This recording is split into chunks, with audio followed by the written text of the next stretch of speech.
Hi everyone, I've been reflecting a lot lately and wanted to share some things with you as well. Over the past few months, I've found myself turning to painting as a way to disconnect with everything going on in the world. It wasn't something I planned, it just happened, and it's become such a calming part of my life.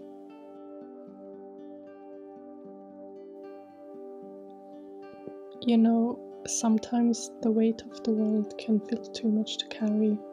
The news, social media, conversations with friends, it all builds up, and before you know it, you feel quite overwhelmed.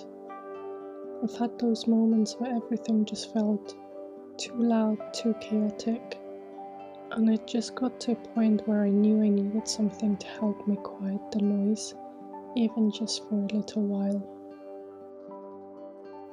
That's where painting came in. At first, it was just a hobby, something to do with my hands that would keep me from endlessly scrolling on my phone. But as I spent more time with it, I realized painting was giving me a way to be in the present moment. There's something incredibly grounding about putting brush to paper. It's a tactile experience. The feel of the paint, the way colors blend, the texture of the paper under your fingertips. All of these things pull you into the now. And in those moments, you're not thinking about the past or the future. You're not consumed by the chaos of the world. You're simply there, creating, expressing. It's just you and the act of making something out of nothing.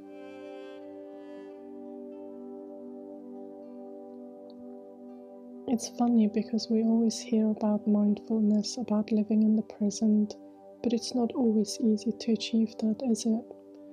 Our minds naturally wander, worrying about tomorrow or replaying yesterday. But painting, it demands your focus. It asks you to stay with it, and it's in that space where I found a kind of peace, even when everything else feels far from peaceful.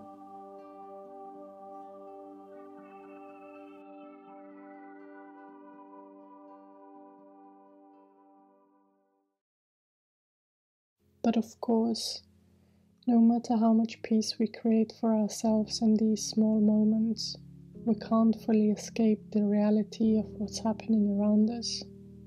And lately, I found it harder and harder to block out the tragedies unfolding, especially the ongoing genocide in Gaza. It's devastating to witness the immense human suffering, the loss of innocent lives, and the complete disregard for humanity.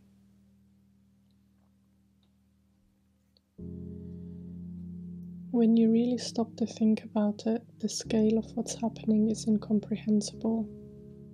Families torn apart, children growing up in war zones, people denied basic human rights. And then comes the sense of helplessness. We see these events unfold on our screens and we can't help but ask, what can I do?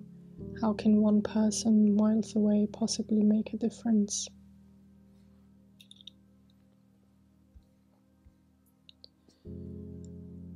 It's easy to feel powerless in the face of such enormous suffering. But I think that's where the questioning begins. Why are we in this position? Why do systems and governments allow this to continue? And more than that, why does it feel like so many people turn a blind eye to it? It's made me really question the way the West is run. I've grown up believing in the ideals of democracy, freedom, and human rights.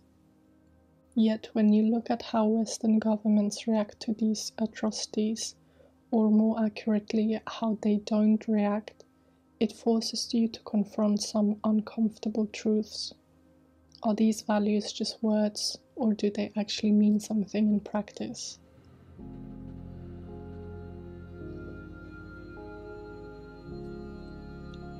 You know, I've been thinking a lot about the role of the media in all of this. how certain narratives are pushed while others are ignored, how the voices of those suffering are often silenced, drowned out by political agendas. It's made me realize how much control is exerted over the information we receive, and how that shapes the way we view the world.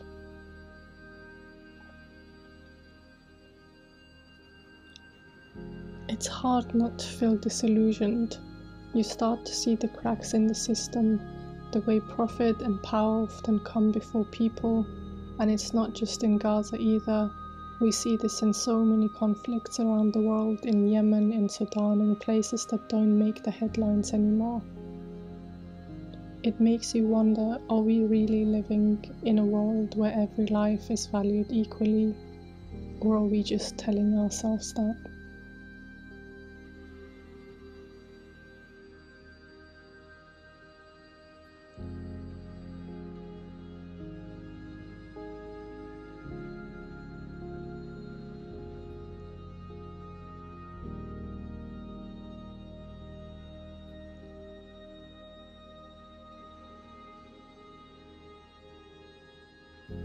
Painting has been my way of processing all of this. It's where I go to sort through these difficult emotions, the anger, the sadness, the frustration. And while it doesn't provide solutions, it gives me a way to express what I can't always put into words.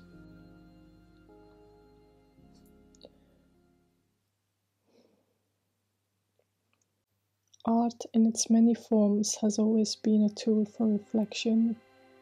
It allows us to confront the things we can't fully understand or control, and I think that's why it's so important right now. Because in the face of injustice, art can be a form of resistance. It can remind us of our humanity, of the things that matter most. It can give voice to the voiceless, even in subtle ways. I'm not saying that painting or creating can fix the world's problems, far from it. But I do believe that in the moments like these, when it feels like everything is spiraling, finding something that grounds you can help you stay connected to what's real, to what's human.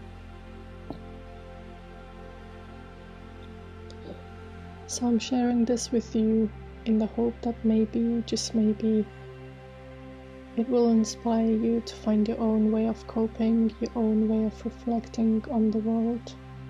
Whether it's through art, writing, music, or simply having conversations, whatever helps you process what's happening, lean into it. Because we can't afford to be numb to the suffering around us. We need to stay engaged, to keep questioning, to keep caring.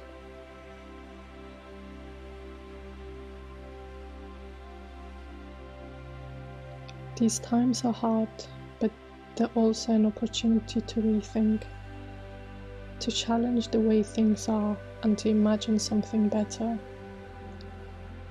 And while it may seem like small acts like painting or speaking out aren't enough, I truly believe that every small act of empathy and creation contributes to a larger movement of change. So, thank you for listening to me today and for allowing me to share a piece of my journey. I hope this resonates with some of you and that together we can find ways to stay connected to our humanity